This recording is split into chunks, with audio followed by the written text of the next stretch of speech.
welcome to Miss Martin Muses and another night of pub crawl. Yes, it is precious. We are on night 5, and our visitor tonight is none other than Beard of Liberty. Howdy. Thanks for having me.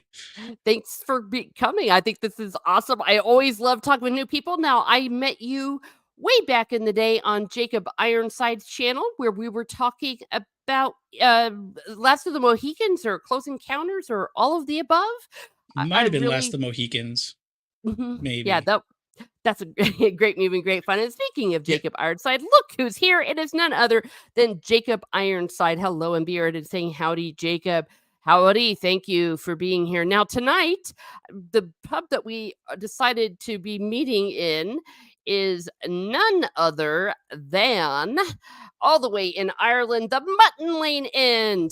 This is in Cork, Ireland. It is the oldest pub in Cork, at least. It's back from the 1600s, and it is still an right. operating pub. You can go there and get all sorts of Guinness and normal things that you will find in any other pub, especially in Ireland. And they have it all set up like with candles in whiskey bottles and things, so it still has the Nice. ambiance. It's almost like you're stepping back into a few hundred years ago. So it's a great place to be. So it's called the Mutton Lane Inn, and that's what that says in Ireland. Was it? Wait, well, actually, Marcara and Ianad. No, I'm not going to pronounce that right. But anyways, I know Irish, but I only know it if it is something that I have context for. So I have what I call second grade 7-year-old Irish. So if it wasn't something like that, I wouldn't quite Well, know. you Well, look, did better than if I had attempted it, I swear. So, okay, there we are. Yeah, and you will find that in Ireland where um they will have the things in English, and then they will have them in Irish because they want to keep the language alive over there. It's one of the things that when there was the oppression, they would they outlawed Catholicism, they outlawed mhm. the Irish language. So keeping it alive is in many ways a part of their patriotism, and in many ways is even a sign of resistance. So Yeah, I yeah, and respect it. for no reason whatsoever, I'll just point out that you will hear more Irish spoken in Ireland now than ever before. So, if you want to go to Ireland, this is a great time to hear the Irish language being spoken on the streets, etc., etc. So, Well, I'd like to get it'll over there at some point in my life, although I do have to go to Scotland first because that's where my heritage is from. oh, But I do want to nice. go through Ireland as well because both places have some fantastic whiskeys. Oh, yes. Of course, you can go to the I almost said Jamestown. Jemison factory nearby there. Not the Jamestown factory, but it may as well be Jamestown. But Jameson, that is near Ireland. You can even take it from Cork City. One of them is in near Cork City. You can take it by bus, which I did at one time because I cannot drive in Ireland. I would die. And there's also one in Dublin. So I'm pretty sure Jameson still has like a full-time cooper that actually like builds and maintains all their barrels that they age things in. Like like they do it the old way. yes. Well, I'll tell you what, there's even laws about that kind of stuff, like the purity and the recipes. And when it comes to Guinness, they will actually have random inspectors going around to make sure that it is being pulled correctly. Wow. So it's pretty wild. Yes. Oh, Jacob is a Scotland place. Scotland forever. Well, there you go. I've always said that we're all going to do a field trip and go meet in Dublin, and I'll show them around Ireland. Well, we can do the same with Scotland because Scotland is not very far from Ireland. You can take it by ferry, or you could even fly on an airplane in less than an hour to Edinburgh. So Yeah. from Dublin. So here we go. So this is where we are meeting. Now we do have Jacob in the chat. Well, we already said that this is where we first stream. Now, when did you first start streaming here on YouTube? Well, technically, well, face on camera it was almost exactly a year ago. I think it was the beginning of April last year. Mhm. Uh, that friend and well, I mean, kind of a buddy at the time, but definitely a friend and a co-host now on. he was taking over JT Gunn's channel because JT was moving to Texas at that time, I think, and he needed some guests. And I mean, technically, I think it was because like another guest fell through and he needed a last minute substitute that he contacted me. And I mean, I won't say he bullied me into it, but I'm glad he did because Nice. this is not something I expected. I mean, the closest I got was years ago. A late buddy of mine, actually one of my best friends at the time, was kind of early on in YouTube and video game streaming, and I would be on his streams, like just playing the video game with him, but I didn't have like a face on camera or anything like that. And so that was kind of my first like dipping my toes into it. But I had never planned to be sitting here like with you today. I never thought that that would be a thing. Mhm. But yeah, he just kind of encouraged me to do it. There's this there's this thing that my story my dad says years ago. I forget exactly what. He helped a dude out with something, and the guy offered to let him drive a bulldozer. I mean, because if unless you're in construction, you probably don't get much chance to drive a bulldozer. And my dad said, "Nah, don't worry about it. It's fine. I don't need to do that." And he's never been offered that chance again. So he tells people, if you ever get a chance to drive a bulldozer, take it. And I kind of work that mentality into, if I'm provided with an opportunity, even though I might not be super comfortable doing it, I should take it at least once because I don't know if it's ever going to happen again. That's a really good way of putting it. Well, and I can't speak for you, but I know for me, the older I get, the more I realize what's the worst could happen. Yeah. Maybe I'll make a fool of myself. Who cares? Uh, Yeah. wha I mean, because like, yeah, I think you initially invited me for a pub crawl when I was really still very new at this. And so I felt incredibly nervous. And that was like one of the only times that I turned somebody down. Um, because I would typically, I think, work better with like a panel or having two or three people to kind of play off of. Mhm. Um, but you know, I can't say no to you forever. So I just said, all right, Yeah. you don't get better. You don't get to be a better person by staying comfortable all the time. So just do it. Oh, that's a great way of putting it. And for the record, for those listening, I did not bully him. I did. No, I no, was no, no. very nice. I was very nice. Well, look who's here. It is Love It Ever After saying, hey, Hi. everyone. Everyone saying hello. Yes. So this after the weekend, that's you say the first one you really went on. Could you tell us a little bit about after the weekend? Sure. After the weekend was when I it's it started out mostly as just Art to the Icky show. And then JT Gunn came on to help him out with it. And it's a kind of we take a look at movies because we're all about the same age, like 40 to 41. We take a look at movies kind of from our childhood when we were growing up, so typically from the 80s and the 90s. And we'll dive a little bit into the 2000s now because we're getting older and those films are now 20 years old. Mhm. Ugh. But but yeah, it's not kind of like your typical movie review show where we might like go through the entire film. I do that on a couple other channels. Jacob Ironside is one of them. I'm a regular with him as well. Um, we kind of just like reminisce. So I don't call it necessarily like we're reviewing the movie, but we revisit it. So we'll have watched it ahead of time, kind of tell stories about maybe the first time we watched it or what it meant to us as kids, and then we look at like the box office and the budget kind of, and it's fascinating for older movies to see the difference between then and now, and then just kind of go through some trivia. And it's mostly just started as an excuse for some buds to hang out, and I really enjoy it. Oh, well, that's awesome. Yes, I've been watching that for quite a while. The yeah, R2 to the Icky and all that. And it really is a lot of fun. So if someone could go ahead and throw the link in there, I would definitely appreciate that. And oh, oh no, no, no, Jacob. No, Teresa, Jacob, admit it. You threatened to grab his beard. she gave me an out even this time. She tried to give Mhm. me a couple of outs, but I wasn't gonna have it. Yeah, I'm not mean. Speaking of, oh, I mean, not mean, but it is Steve Kenobi. Hello, Teresa and company. I do hope you are well today. Yes. And then this dad man walking. Hello. Yes, I am doing well. I actually took a nap, so I'm feeling fantastic. Oh, naps are great. That's something I've learned getting older. Like once I hit Mhm. 30, I'm like, oh, naps are fantastic. Why was I putting up such a fuss when I was a kid? I know sometimes when I would be trying to get kids to go down for a nap at daycare or kindergarten, I would be like, "One day, kid, you're gonna be begging to take a nap. Begging, I tell you." uh, but Oh, I oh, mean, I was sorry. gonna ask Go ahead. if you wanted to kind of like briefly kind of say like how you got into YouTube, because I mean, some people it's very intentional. Some people like me, it's completely accidental. I don't know if this was something you kind of thought about for a while or just decided on a whim. Well, before I do, how dare you? Speaking of me, and I caught that your cat is doomed. No, my cat is perfectly fine. He's already heard me talking accidentally bad.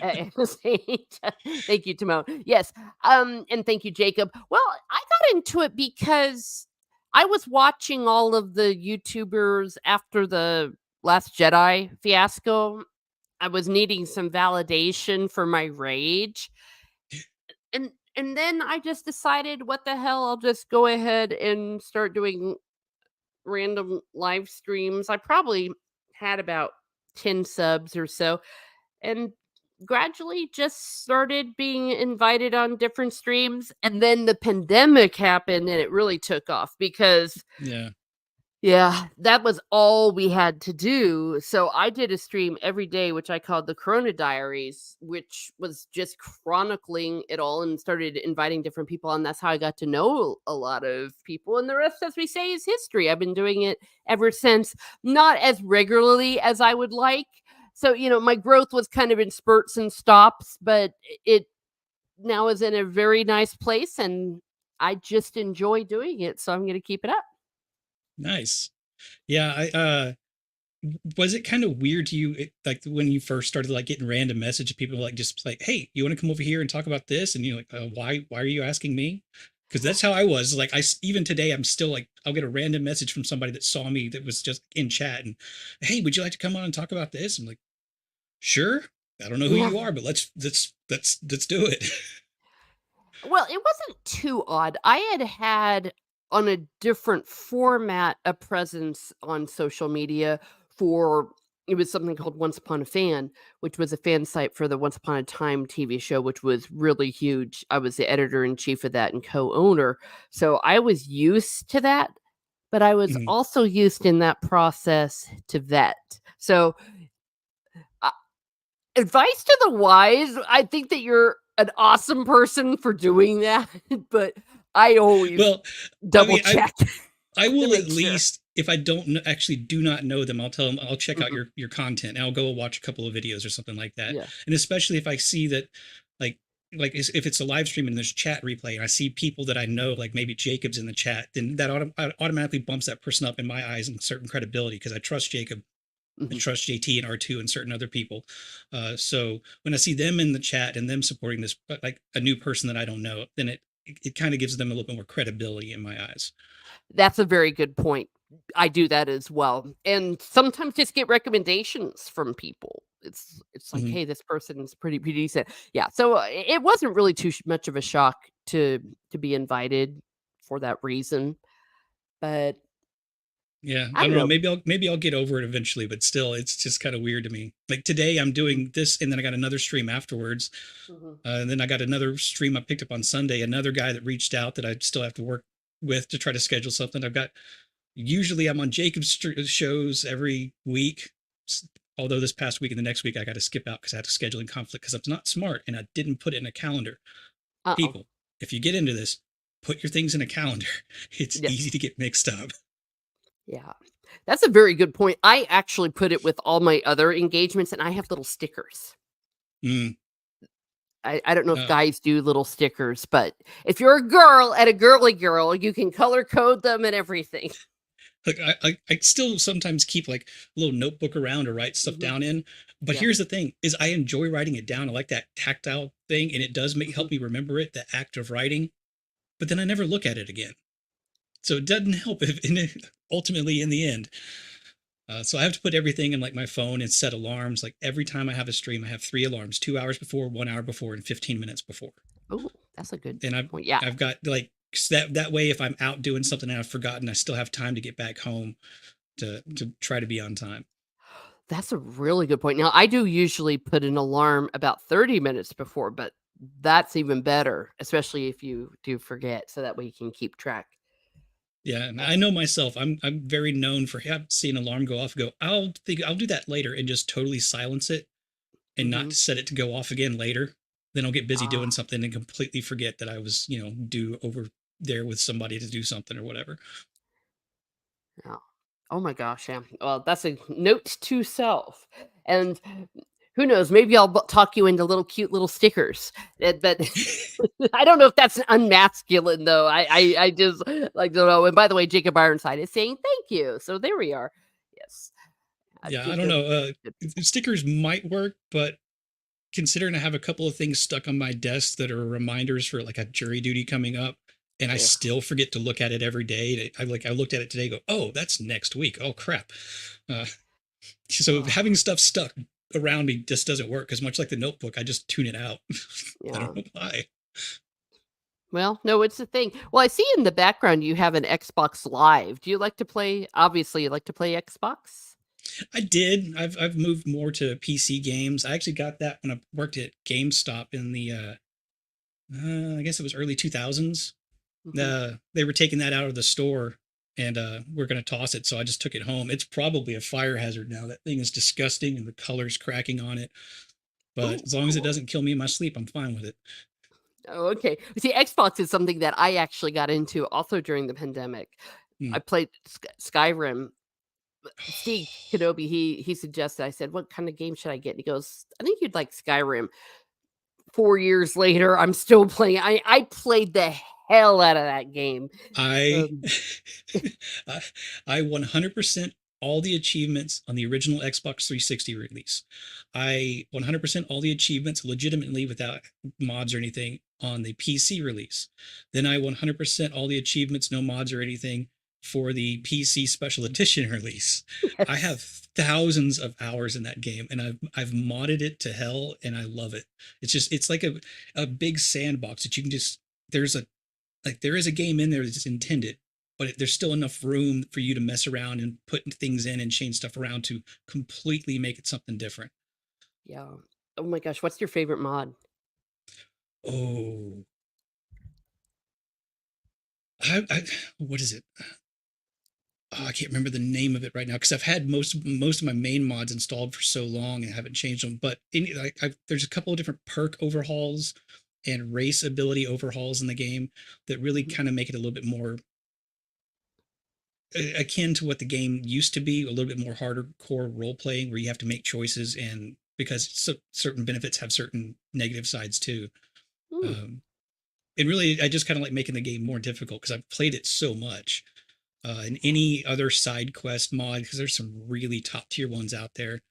There's one oh, about a hidden a dwarven city that actually got turned into its own standalone game. They just had to redo the assets and rebuild it because the story was so good. People were pushing them to do it and like donating money. So that ended oh, up becoming its own game on Steam. that's pretty awesome. Yeah. Yeah, I like to do the one where you can get, about 50,000 money in a little tree stump so that you can start off with more money to buy things. I like the one where you can make the store owner people richer. So, like, Yes. run out of money. That's when I use, Well, I also um really like the survival ones. So some of them that like really incentivize hunting as like your actual like profession that you have to do in order to get money and things like that. Plus, you have to have the meat to survive. mhm, So I don't know. I've put so many mods in there and changed them out so many times, and I don't yeah. know. It's just fun. Have you done the multiple spouse one? Maybe That's part of me is like, "You I can don't be a usually bother with polygamist one. on it." I don't usually bother with one spouse. I don't want to get tied down. Although Yeah. technically they open up a shop for you, and then you can just take your money back afterwards. So Yeah. maybe I should Yeah, be you doing could that. use it. I know, some of the mods are crazy, and well, you can also get extra sexy clothes. See, I do a lot of, I like, wouldn't the know about clothes those. I extra. wouldn't know about those. Oh, okay, never mind. You can get different hairstyles, there's all sorts of, and that's the thing, to me, it's almost like playing with Barbies or with you, I guess, action figures. You can have all sorts of stuff, and I always play as a girl, and so I always get, like, a really hot husband. Oh, that's always fun. Yeah, so Yeah, I do enjoy the like the armor mashup mods where you can bring this piece in from over here and this piece in from over here and kind of like build your complete own style. oh, yeah. Son of a gun, this almost makes me want to play it again, almost, because I played it so much, I really did start to get sick of it, and I'm trying to get through Witcher 3 right now. I've been playing Ooh. it for more than a year. I don't know if I'm gonna make it. I've heard really good things about it, but I haven't played Yeah. I even have notes about making notes says, "Love it it. ever after," and, yeah, I have a note addiction. Jacob Ironside, "I have seen a plexiglass thing that you put on your side of the computer. Oops." What's that thing from the TV show Arrested Development where he teaches his kids a lesson? That's why you always leave a note. Hmm. I well, there you are. No, Gosh. never mind. Anybody knows Arrested Development? There's a one-armed guy, like friend he has, and he always arranges these traumatic events to like scare his children by like some dude's arm getting ripped off because they didn't leave a note to get milk or something like that. Oh, It's gee. a weird show. It's funny. It was kind of criminally underrated initially.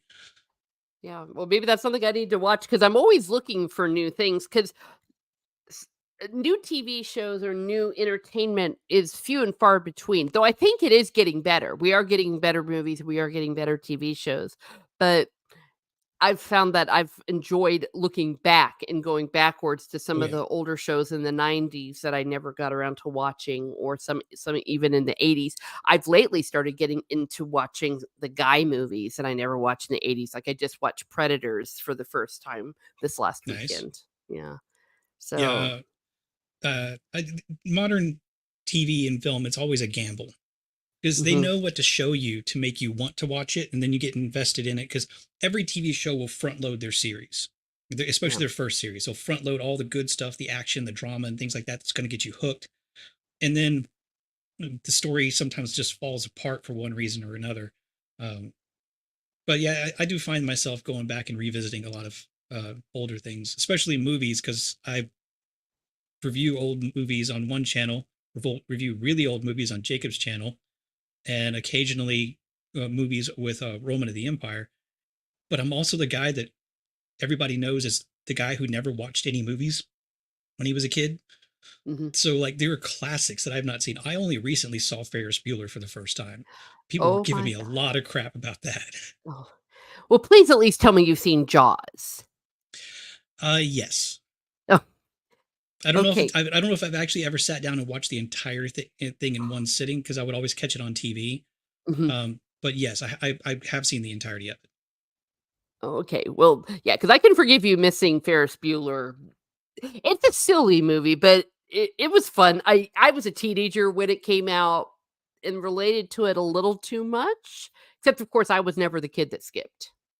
Yeah, that's kind of my stance on it when we reviewed it on After the Weekend was it like it didn't really appeal to me like it, like everybody else said it would, and I think that's because I watched it long after I was outside that window, that age that was kind of Mhm, they were targeting. That I mean, even younger than in high school, where you're looking up as a middle school kid, you're looking up to these high schoolers and be like, "Oh, that's so cool! I want to do that someday."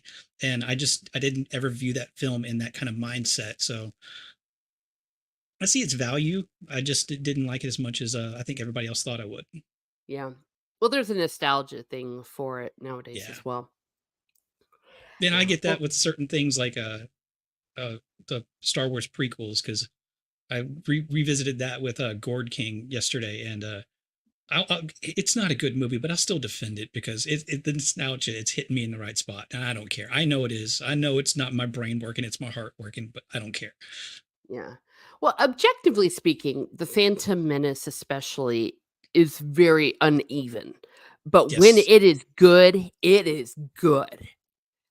The yes, the duel at the end, the moments with Anakin's mother, I thought that she was fantastic, hmm and the score is amazing.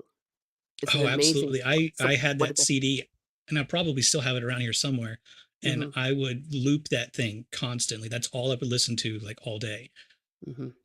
Yeah, the prequel music that John Williams did for all 3 of the prequels was unbelievable. I mean, the Across the Stars the love theme for Anakin and Padme, it was 10 times better than the actual romance. It's like, "Oh my gosh, you guys have the best love theme on the planet. You just suck." Yeah. But the music was so good. Yeah. George was never really good at writing dialogue, and without having somebody there to like keep him in check and to like go over things, he was surrounded by yes men instead. So he didn't have anybody to keep him in check, and that's kind of where things I think went off the rails. Was he Yeah, needed somebody there to balance him out. yeah. I mean, probably should have had other people direct it because he only as we all know, he only directed the first Star Wars movie and let other people do it. Yeah. Right. However, when you look at the sequel trilogy, all of a sudden the prequel trilogy looks it looks like Schindler's List quality. I mean, it looks Yeah. like the greatest movie ever made. Because the sequel trilogy was so horrendous. I mean, Yeah. at least it didn't ruin any characters, if you will. I mean, I thought that they definitely honored Obi-Wan. Padme, well, we never knew who she was. Anakin, we knew where he was going, so we weren't necessarily supposed to like him, though I think they should have put more energy into making us like him before he fell to the dark side. Yeah. I think they did a lot better job with that with the 3D animated show, The Clone Wars, because we get to see a Mhm, whole lot more of the interaction between Obi-Wan and Anakin that kind of built that brotherhood. So like at the end when Obi-Wan says, you were like my brother, Anakin. Like you see all of that other story and that they went through during the war, and it makes going back and rewatching Revenge of the Sith much better in my opinion. mhm. What they should have done was they should have started off the prequel series with Attack of the Clones, like, at that age when Anakin's a Padawan, then had the middle one be the Clone Wars, and then Revenge of the Sith be the aftermath when he falls, and then we could Yeah. have gotten that. I mean, I understand why they started with the politics of the Star Wars universe, because it's kind of like, everything that's happening to lead up to the fall of like 1,000 years of peace. Mhm, Um, but it was just done awkwardly, and like you said, the tone is just kind of all over the place. It doesn't really know if it wants to be a kids movie or like a drama for adults at times. mhm, and then you've got people like Ian McDiarmid just killing it as Palpatine. Oh my gosh, Yes, even in The Phantom Menace, I mean, they gave the man, like, 4 lines, and he's just like, oh, so amazing. he is he. I think I said this last night on Gord's stream. He is like this. Whether it, I don't think it's I'm crediting. I don't think I'm going to credit George Lucas for the dialogue that he wrote for Ian McDermott or even um, Liam Liam Neeson, Neeson? but those two were just so experienced. I think that they were able to elevate otherwise what would have been corny or bad dialogue, Mhm, because uh, Palpatine in that movie is just so good at manipulating people into doing what he wants, but making them think it's their idea. mhm. Yeah, and I think it is his skill as an actor, and I felt like the same way with Obi-Wan in Revenge of the Sith and in Attack of the Clones that, um, Ewan McGregor was able to elevate the dialogue too because he did have the skill, and in many ways that's why I don't blame Hayden Christensen. He was a novice, and he didn't quite have the skill to elevate the material, Yeah, you know, doing the best I he mean, could. that's so true in so many parts of filmmaking. Is like even in stunts, if you have an actor that can actually do like Hayden Christensen did whenever he was on the Ahsoka show, he is kept up with his physicality and his lightsaber skills, but he was going up against Rosario Dawson, who wasn't moving as quick as him, doesn't have as much experience, and so he kind of has to back off, because Mhm, like if you have an actor that can go toe to toe with a stunt person like Ewan McGregor does against Ray Park and during the Duel of the Fates, that is a fantastic fight because he is able to hold his own skill wise, doing his stunts and the lightsaber battling and such. But anytime you get somebody in there that just doesn't have that skill, you have to change something or it's going to come off dull, whether it be action or dialogue. mhm. Good point, yeah, and I think that's what made it so exciting, and also the passion that Ewan McGregor had after he killed Qui-Gon, or at least wounded him, and Mhm. you could just see him just chomping at the bit, and it was very clever, the way George Lucas set it up that they had that force field between them, so you could just feel the tension, so when it came down, he just went all out. That was so Yeah. amazing. I didn't intend to like dwell so much on the Phantom Menace, but it seems appropriate because it's like what No. 24 years old this month. Yeah, Like its anniversary is absolutely. coming up on the 19th, I think. Yes. Um, but yeah, somebody in our chat yesterday pointed out something I had never noticed is all throughout the film, like it's something from the very beginning, Obi-Wan gets kind of chided by uh, Qui-Gon for looking too much into the future, not being present enough in the now. And you can definitely see that throughout the entire film. Is Qui-Gon is very much present in the now. Like he's like, yeah, another way will present itself. He doesn't Mhm. worry about it. He's following the Force wherever it takes him. Um, and in that last battle, when Qui-Gon and Maul are separated, obviously you got Maul who's pacing like a caged animal. Fantastic, love it. Mhm. But Qui-Gon kneels down and meditates. He doesn't ignite his saber until that gate opens up in the present. And then after he's struck down, when Obi-Wan's cut off from Maul, he ignites his saber before it comes down. Like he's following the force in the future. Like he's timing it out already without even like noticing what it's coming down behind it. So he's still kind of looking into the future there. So two very different kind of mentalities. And then I think it's after Qui-Gon's death that's when you see Obi-Wan actually kind of adopt that mentality that his master had, like fully appreciate it and go in all in on it. Because if we're honest, Obi-Wan in the Phantom Menace is kind of an ass. Like he's a snarky little some Mhm. yeah, he Well, throws out a he's a couple of lines young out there. hothead, a young teenage well, I don't know if he's a Yeah, teenager, he's supposed to be early 20s, maybe, yeah, just think he's hot stuff. I would argue, though, yes, Qui-Gon was all in the present, but he got his butt killed, and Obi-Wan yeah. was able to defeat Darth Maul.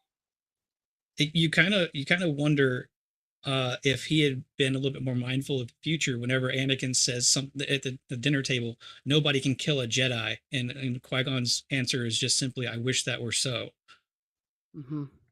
Um, you kind of wonder if maybe he had kind of been a little bit less in the present if he would have been able to actually see that attack coming. But his Who method knows? of just kind of going along with it led to Anakin being found and eventually being trained, because I don't think if Qui-Gon was still there, they actually would have agreed. I think the council let Obi-Wan train him kind of as a like a gesture of good faith to Qui-Gon being gone. That's a good point, but I've also always felt, though, that because Qui-Gon wasn't looking to the future, he perhaps wasn't thinking about the dangers that Anakin presented, that Obi-Wan sensed and even the council sensed, that he didn't That seem to notice the danger. that's always the truth. And man, I wish I could remember the names that were in the chat, but somebody in the chat yesterday pointed out, if you're familiar with the shows Buffy the Vampire Slayer or Angel, is you Mhm, can't rely too much on the details of a prophecy because they're usually vague and misleading. And then that applies to, I think, to Anakin as well too. mhm. When I've always felt that Qui-Gon came off as a little bit arrogant, like he knows Yeah. better than everybody else, and it's like, maybe you should have listened too.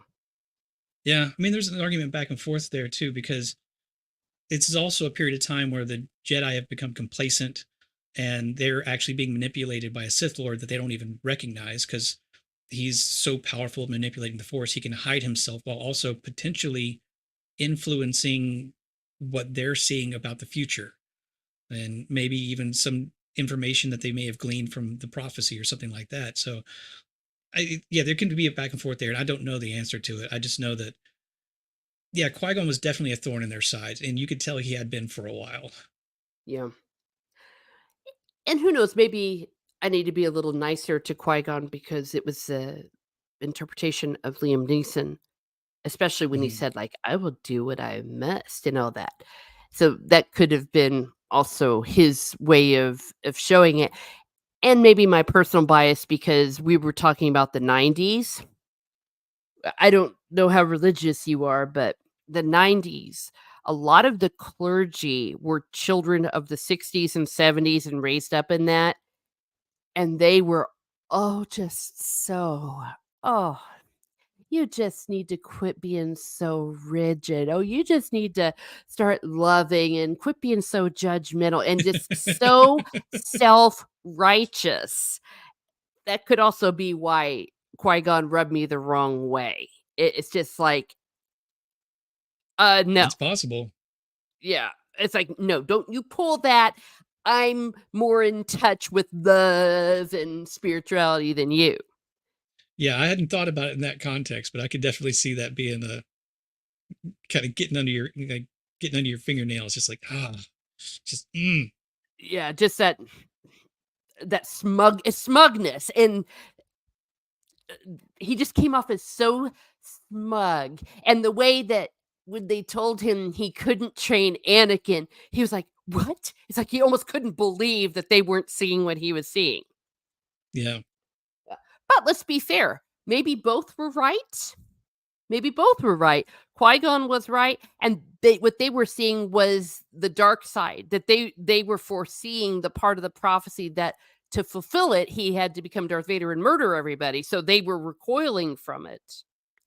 right. I mean, because there is that argument that he technically brought balance into the Force because you had thousands of Jedi and two Sith.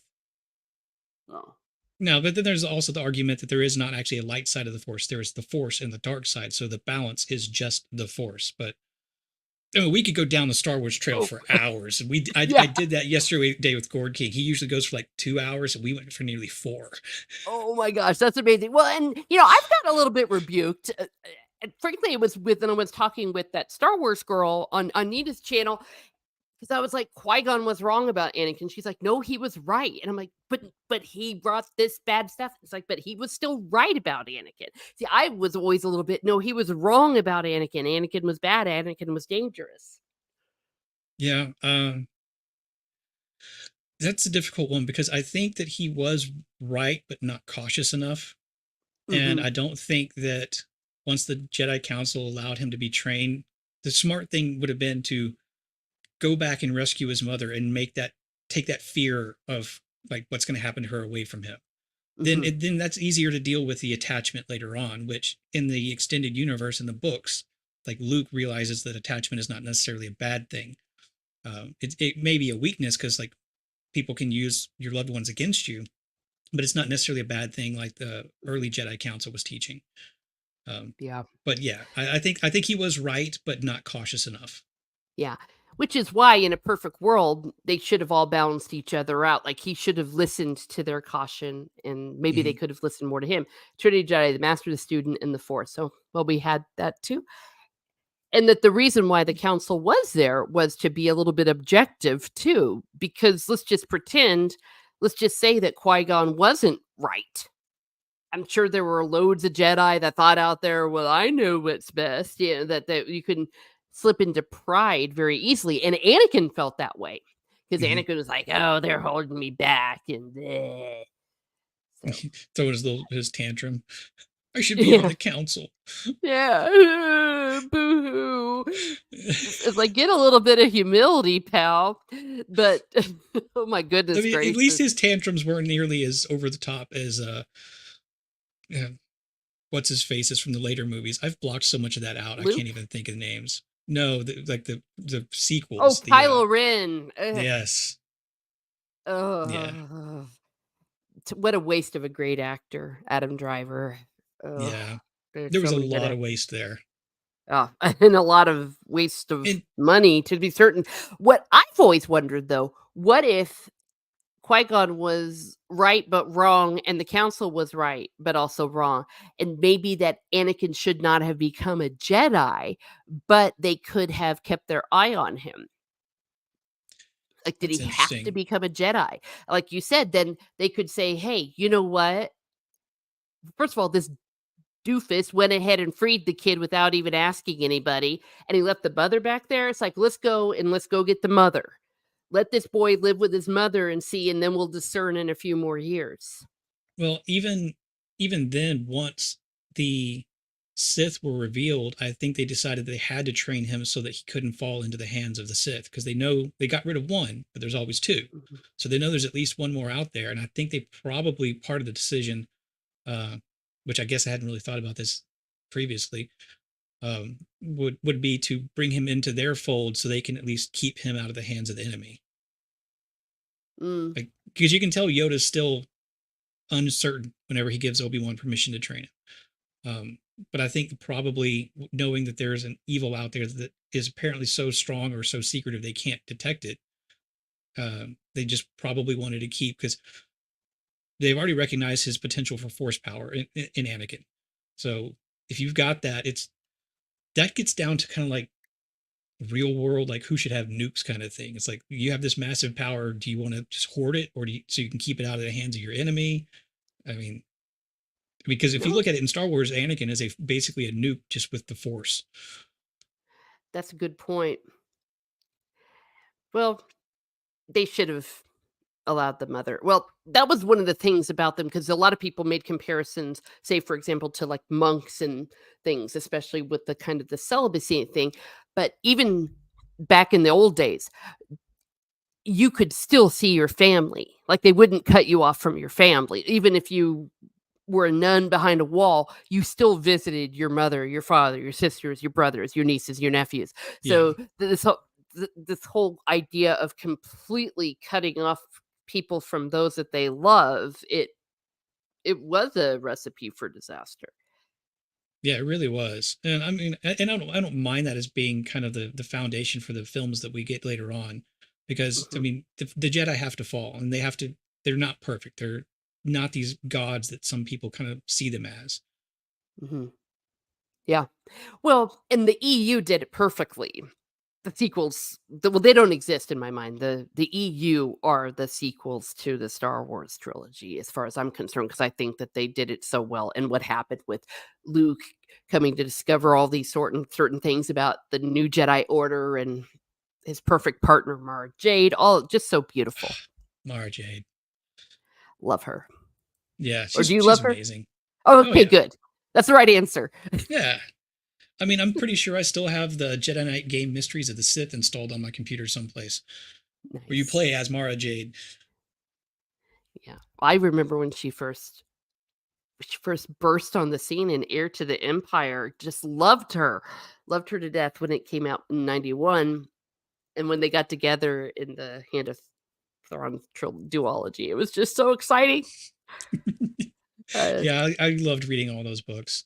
I was always the guy that we didn't have a ton of money, so we weren't buying all these books for me, but I would go to the library every week mhm, and I'd get one of those big old nice Star Wars hardcovers with a nice art on it.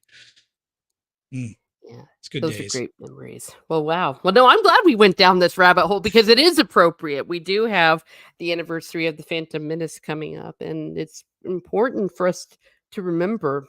And one could argue The Phantom Menace was a flawed movie, but oh my gosh, we've been talking what for 25 minutes about it. So obviously there was Yeah, something in there. There was something in yeah. there worth And talking about. we don't I don't want to go down the route of the sequel movies, but I will say this, as I think, because George tried something different with the prequels, and that was part of the blowback, is people said it's too different. It doesn't feel like Star Wars. I think with the sequels, if I'm going to give them any credit, and it's the smallest amount, is that they were afraid to do something different, which is why the first movie was basically beat by beat A New Hope.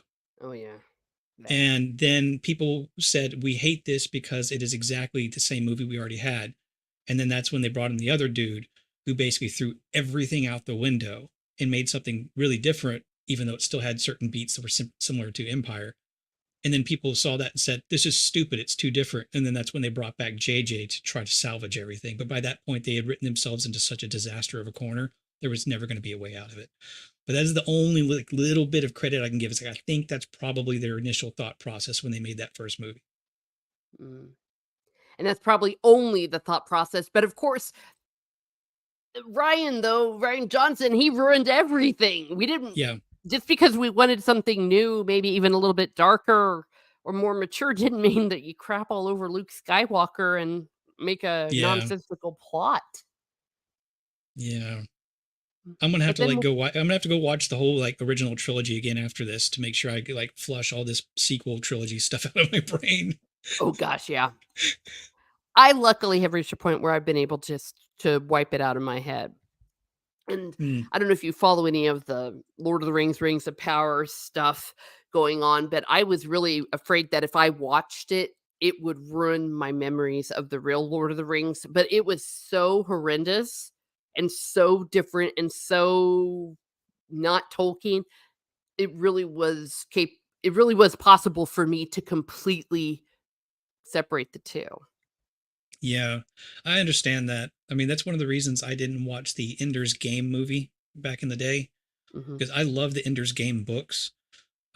I've got pretty much all of them on my shelf right back there, and I was always because I rarely was the book guy who then saw a movie and said it's not as good as the books because I didn't read a bunch outside of Star Wars as a kid.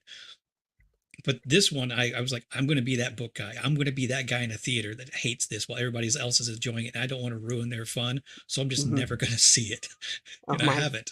I've heard it's an okay movie on its own, but it's a terrible depiction of the book. Mm. Yeah, it's just too bad that we see just so much of that nowadays.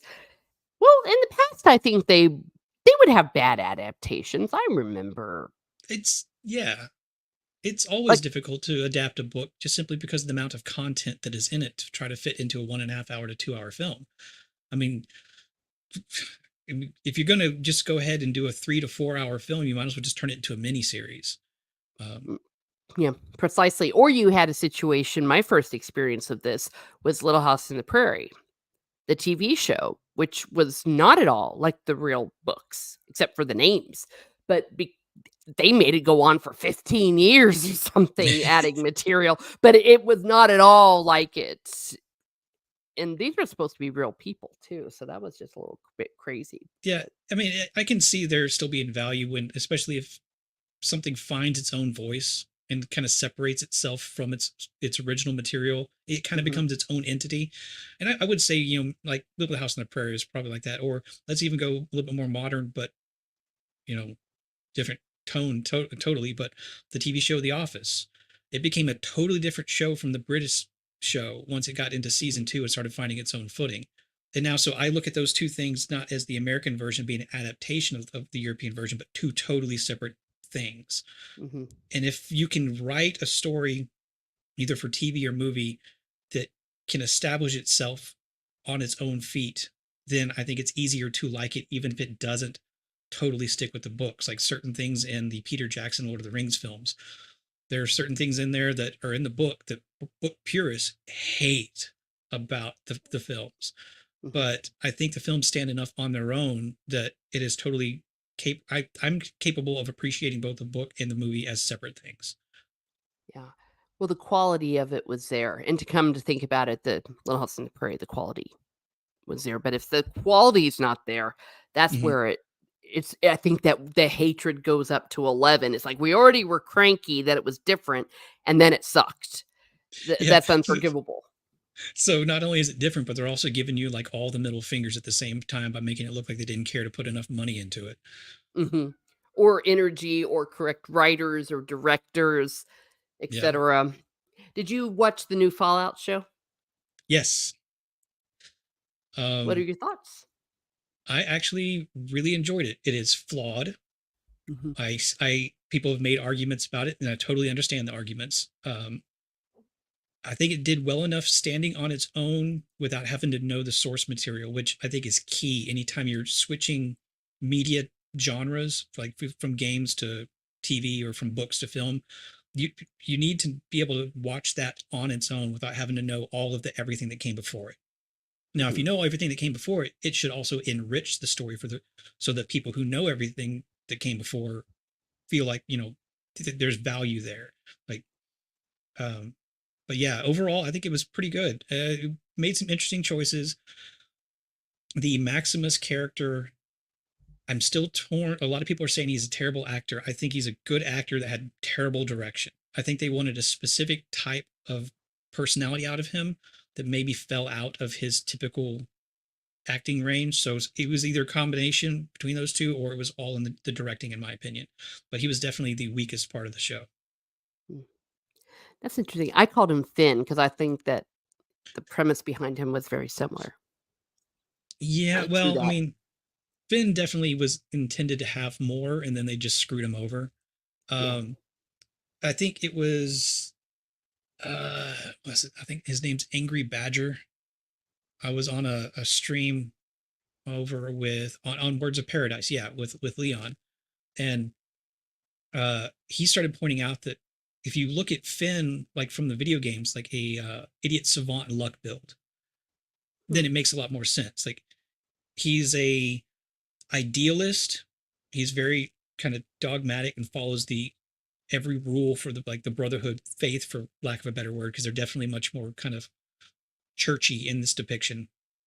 Um, but he is an idiot and he has no real world like knowledge. Like he knows some, like Lucy knows facts and she's idealistic, but like she's just positive trying to help people, but she has no real world experience. Finn is very similar, except he is idealistic in his goal to be a brotherhood knight. Like he's sticking to his faith, like I said, for lack of a better word, but he's just kind of an idiot. Hmm. And he accidentally does things right. And he very often does things wrong, thinking he's doing right. But some people started calling me a Maximus apologist, so maybe I am. Well, no, I mean it's a free country. If that's something that you like, that's something that you like. I did enjoy the show. I did not play the full Fallout game, so I was aware that it had its issues, but I didn't feel like it was in any way disrespectful. I found it No, entertaining, and I ended up liking all the characters. Even Maximus. I was able to deal with that. It was yeah, okay. And Lucy, I was ready to hate her because I'm like, okay, here we go again, a strong woman. But I think they wrote her very well. yeah. So yeah. I mean, and they, it is kind of awkward, but it fits with the kind of how things would be processed in a vault, where when she's submitting her marriage proposal to the council and she's going over the like, I excel in fixing things and unarmed combat, but I'm not really good at shooting. And this kind of like establishes a few character traits so that like whenever she fights that dude after their wedding night, Hmm. it's not totally unbelievable because we've seen a brief scene of her being physically capable to like use martial arts to where her size is not necessarily a disadvantage. Hmm. Yeah, good point. And she kind of got her butt handed to her a little bit. I mean, it was not as though she just Oh, did it and knocked him down. She was beat up. I mean, throughout the entire show, she gets it handed to her. Hmm. Um, and I mean, I've heard some other people say things like nobody that pretty would be able to just walk into these towns without somebody trying to assault her and things like this. Like, that's a stupid argument to make.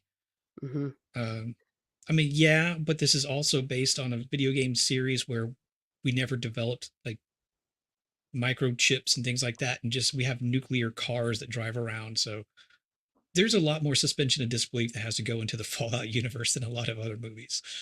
Yeah, I agree, and that's another aspect of it. I really did feel like it was a video game. A lot of it looked like a video game because it was based on a video game, so I forgave a lot of things, and because of that, because it's like, of course.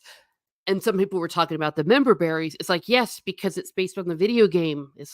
It's like if I'm playing Skyrim, oh my gosh, the first time a dragon just randomly pops up and as I'm running through a field with the music, I would die if that was in a Yeah. movie. Yeah, it's like, oh, there's a Draugr in the background. Yeah, because they're in a crypt in Skyrim in the Elder Scrolls universe. Of course, there would be a Draugr back there. Mhm, So, I and mean, it's like with the Fallout stuff. It was all like, oh, look, that's a Nuka Cola machine. Oh, okay, that's not a member berry. Those were everywhere. Oh, look, it's a mhm, Braxo cleaner. Yeah, that's not a member berry. That was everywhere. You used it in the video games. yeah, It so is. it's a part of it. It's part of the universe. Let me guess, someone stole your sweet whirl. That's what it is. Yeah, I would just die. I would just die. Yeah. And I love the ghoul. I know it's just such a cliche to say it, but when something is that darn good, holy crud. Walton Goggins steals the show. Mhm. Yeah. He really does, and I'm looking forward to seeing, because I think we started seeing kind of the early bits of redemption with his character, even down to just like him meeting back up with Dog Meat and not abandoning him at that Red Rocket Station. Mhm. Um, Like it's like slowly his humanity is trying to come back, but at the same time, he's basically sacrificed all of his humanity to survive and to try to find his family. Yeah. He had so many Clint Eastwood vibes, I loved it, and he had the dog and oh. Yeah, I really like his character a lot. Everything about it was well done, just menacing enough, but still likable. And I don't think you could get that with a lot of actors to be that just kind of like a downright evil, heartless character, but still be lovable. Mhm. But Walton Goggins, he does it. He nails it. Yeah, I hope we don't get what we've got, say, for example, with The Witcher and all that, where it's like, "Okay, this is pretty good first season," and then the second season, it just goes totally off the deep end, either with horrendous writing or they decide, "Okay, now we're gonna, in the first scene, kill off the ghoul and make some other person be this big star." Yeah, I really hope not. There is apparently some fear that a couple of folks have voiced to me about that because the guy kind of show running Fallout was on Westworld, which apparently had a terrible disaster of a second season. Mm, So we're hoping that doesn't like repeat itself here because I like where they're going with the idea for their second season. yeah, and Special Agent Dale Cooper, I kept calling him that. I know that the actor has a real name. I thought he was good too, underused, but obviously now that we know what we know about the character, we will see more of him next time around. Oh, that's trying to think of the actor's name. Yeah, my gosh. Well, he's Dale Cooper, and he will always be Dale Cooper, but everybody Google. I have to look it up right now. I'm bad about Okay, this. otherwise I we're have not to gonna be able know. to sleep tonight. Who's gonna be first? I went a weird way with that. I should have just Googled Fallout. Kyle MacLachlan. Yes. Yay, I did it. Yeah. Oh, speaking of which, the guy who played the brother, oh, sugar, that's the wrong button. Um, he was really good in it too. Yes. Yes. Yes. And I think it would have been really easy for them to make him just this goofy, pathetic man character because he's just so diminutive compared to everybody else. But I really like that he's the one that's actually stepping up and trying to do something while everybody else is just off in their own little world. Hmm. Yeah. I thought it was also a really good analogy for communism and things where it's like, oh, everything's great, we all share this, and but underneath there's just something horrendously wrong.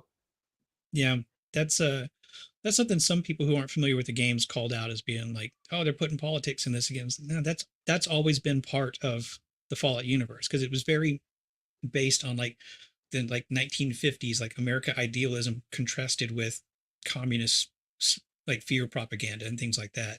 Hmm. Um, and when you look closely at it, there is no faction in the Fallout universe that is ultimately good. They're all really terrible. They may have Hmm. good ideals, but they're willing to do the worst things to achieve them. Yes, correct. That was something else I liked about the show. They weren't having all men bad, all women good, all white people bad, all people who weren't white good. They actually had equal opportunity evil in the show, so Yes. that was nice to see. Equal opportunity evil. I like that. That's very similar to what an old buddy of mine would say. He would say, I'm an equal opportunity hater. There we go. He was The an modern interesting age is man. slowly making ignorant. Yes, yes. Yeah. Oh my goodness. Well, cool. Well, before we go into our roll 7, is there anything else you might like to bring up or any burning desire, something that you want to get off your chest? Um, I don't really guess so. I mean, other than just throwing it all the way back to the beginning, just I want to shout out the R2 the Icky, JT Gunn, Jacob Ironside, Roman of the Empire, Devil Made Me Do It, a couple other folks that I'm sure I'm forgetting, Leon Words of Paradise, and just all these random folks that for some reason have wanted to have my opinion on your shows. I don't get it, but I appreciate it. And my life this past year has been very different than I thought it would have been. And this is more socializing that I've done through YouTube and things like this than I probably have done in the previous 5 years. I'm very much just kind of quiet, keep to myself person. So it's kind of, Oh, that's really all it is. It's just wanted to shout these guys out because they're great folks. aw. Well, thank Look at all the love. including you, of course, obviously, because you wanted to bring me in when I was still nervous, and I think I was like sitting on the corner of my bed, didn't have all my stuff put back behind me, trying to look professional. Aw. Yeah, it's all good. It's the way it is. And Love It Ever After, look at her giving a bunch of hearts. Yes, she's very supportive, and it's always great to see her. Well, okay, we're coming up on the roll 7. So the way it works is I have 20 questions and I roll a d20, which will tell us which question to ask. And I encourage everyone in the audience also to participate. So here we go. The first roll. Ooh, if we were playing a role playing game, you just almost got a critical hit. What would you do if you had $1,000,000? First thing, I would pay back family for all the times that they've assisted me when I was making bad decisions in my life. I would put that first. My parents don't want a whole lot. They just kind of want not a tiny house, but something pretty small and a decent sized piece of property where my mom can garden and things like that. So I'd want to make that happen. Oh, As far as me, that'd be all like secondary. I don't really want to drive a fancy car. That's just asking for trouble anywhere you go. yeah. So aside from trying to help out family, I'd give a certain amount to my church too. We're a really small group, so it wouldn't take a lot to like help everything for a while. And then I'd probably just do the boring thing and invest it, put it in the bank. Mm, no, well, there you go. And, ooh, lucky 7. What's your favorite movie and why? It's got to be one of the original Star Wars trilogy. Growing up, I was always more of a Return of the Jedi fan, but as I've gotten older, I've learned to appreciate how much better Empire is. So probably it's got to be definitely one of those two, and it's just because I'm a massive Star Wars nerd. I can still remember like being 7 years old and seeing like a scene from the Jabba sail barge fight on TV as my dad's flipping channels. And he's like, "Hey, do you like that?" I was like, "Yeah." And he's all right. And then we went and rented the movies like the next weekend. So I've just been a massive Star Wars nerd. That's why. Oh, yeah. Gee whiz. I saw them all in the cinema, though I was way too young to barely even remember the first one. It was so much a part of our childhood. Hmm. Yeah, great movie. What are you most afraid of?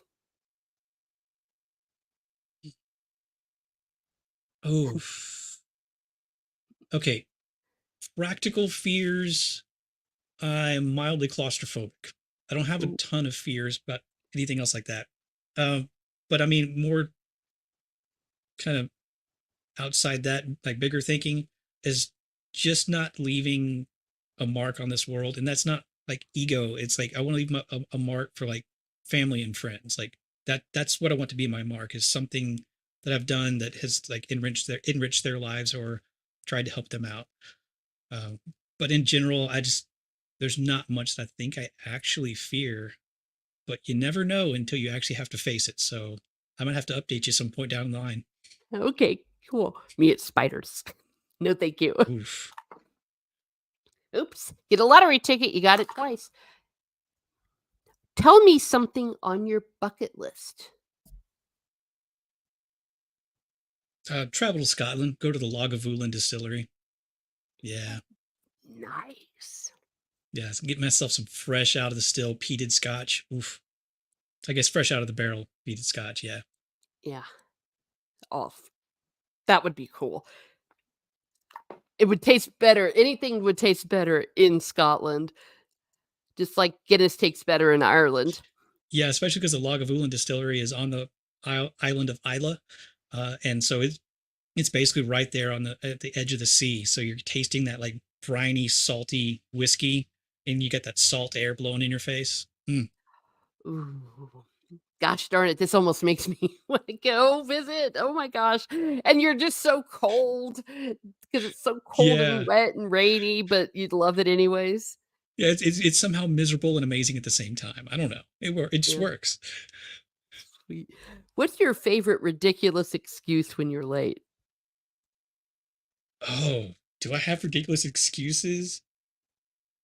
Okay, so not really so much anymore because I've just accepted the fact that I'm late to a lot of things and I just own up to it. It's like I don't have an excuse. I just, I'm late. But I Mhm. mean, I would always try to come up with something back in the day. when I was a kid. It would be lame though, just like, oh man, I had trouble starting my car, had a flat, needed air. It was always really lame excuses. It was just that I looked at the time and thought, I don't have to leave yet, and then I just wasn't factoring in traffic.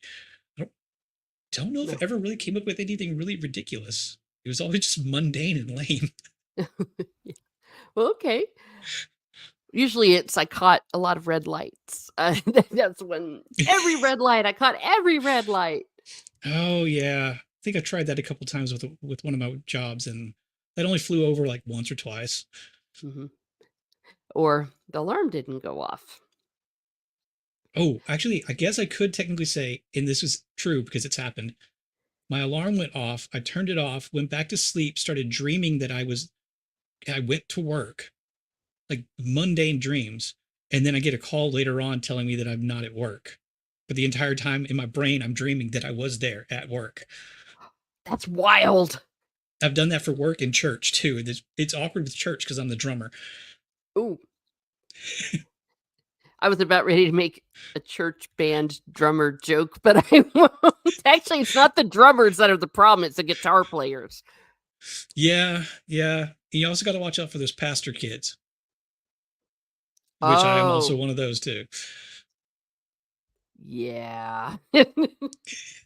I shouldn't laugh, I shouldn't laugh. Well, Babylon Bee does some good church band jokes, Oh yeah. similar, without I having the mean, I've microphones got off. stories there too, but we need to get Yeah, into that. yeah, okay. Alrighty, well, let's roll it again. Oh, if this were D&D, you would do something awful because you rolled a 1. If you Ooh, didn't have to sleep, what would you do with the extra time? I rarely sleep like a normal person anyway. Most of the time, it's not doing anything productive. But if I could, honestly, I do a lot of mostly what I do for work is like yard work, like groundskeeper for my church. I don't actually have a title, but that's the title I gave myself. And then there's a Mhm. couple other yards here and there that I do. Um, but I would like to do all that work at night. If Ooh, somehow I could do it without disturbing people while they were sleeping, I would do all of that at night and like sleep during the day, especially during the summer when it's like 105 degrees out here with like 80% humidity. actually, that sounds fantastic because I'm also in a very hot place in the summer, and you just almost live like a vampire. Yeah, the So, sun goes down, you think, oh, it's going to be a cool night. You walk outside and it's like, oh, it's 99 degrees still and it feels like I'm breathing ocean water. no, thank you.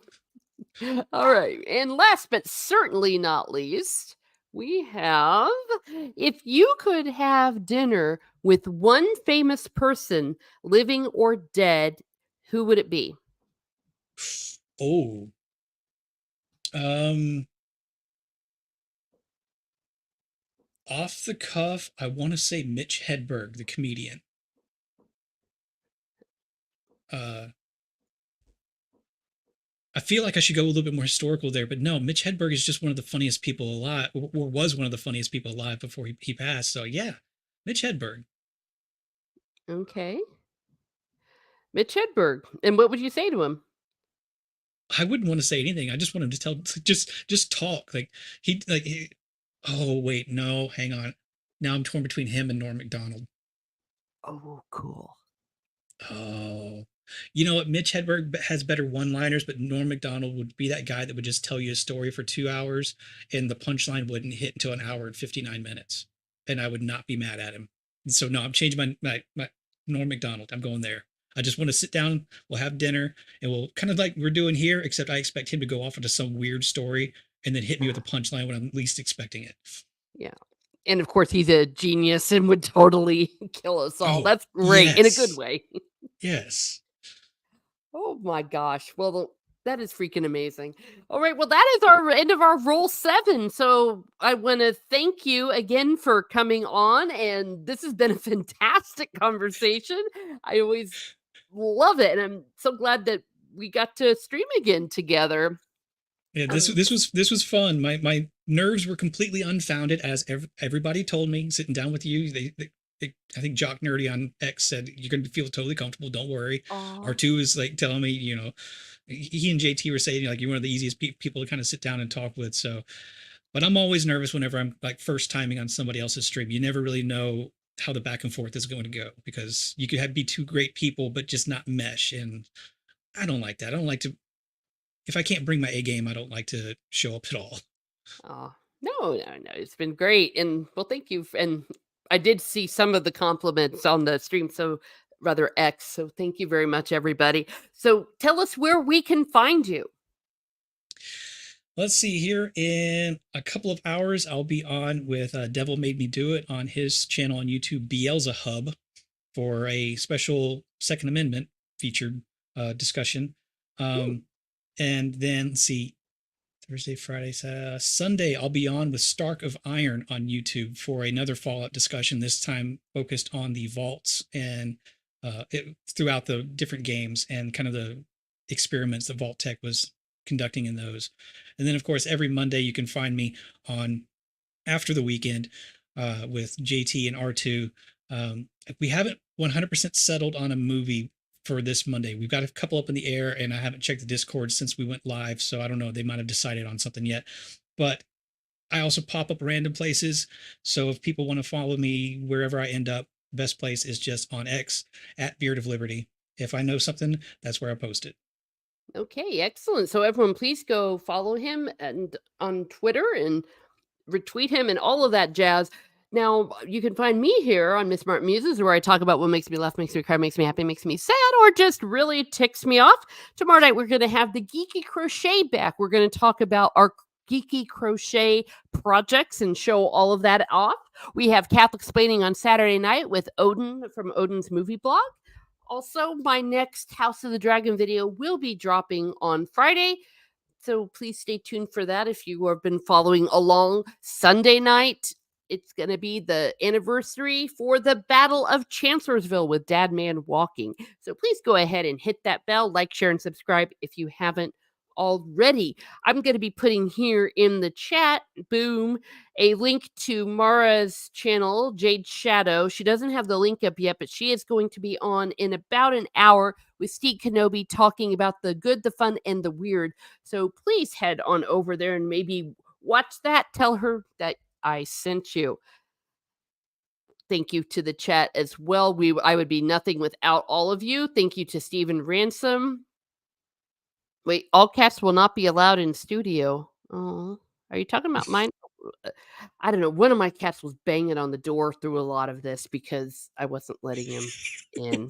It's like because I'm sick of him sitting in. He sits on the keyboard, and once he unplugged my phone. So thank you, Steve Ransom. Thank you, Conroy 1776. We had Jacob Ironside. Thank you, the mod with the most. We have. Did I say Stephen Ransom? I did. We had Love It Ever After. Love It Ever After Steve Kenobi popped in for a bit. We also had a Beard of Liberty in the chat. Thank you, Beard of Liberty, for being here, and all of you who will be watching on the replay. Knitting, though well, crochet is different than knitting. This is where we'll get snobby here. The hooks and needles. Crochet is with a hook, and knitting is with needles. Steven, But don't push your luck. She's going to retract her thank you. oh, oops. Oh, and thank you, Jacob Ironside is putting up Beard's next show. So Thank please you. also go there and hit the bell, hit the reminders, and everything. And of course, thank you, Beard of Liberty, for being my guest. This has been a great conversation, and I've really enjoyed this, and I enjoy seeing more of your content, more of your insights on different streams, and cats love both. Okay, you're right. I was complimenting. Oh, you know what? Cats probably like your beard as well. Oh, But yeah. but yeah, so catch them on After the Weekend. Have a great day, everyone. Have a great day, and be certain to, I don't know, YOLO, and watch great material.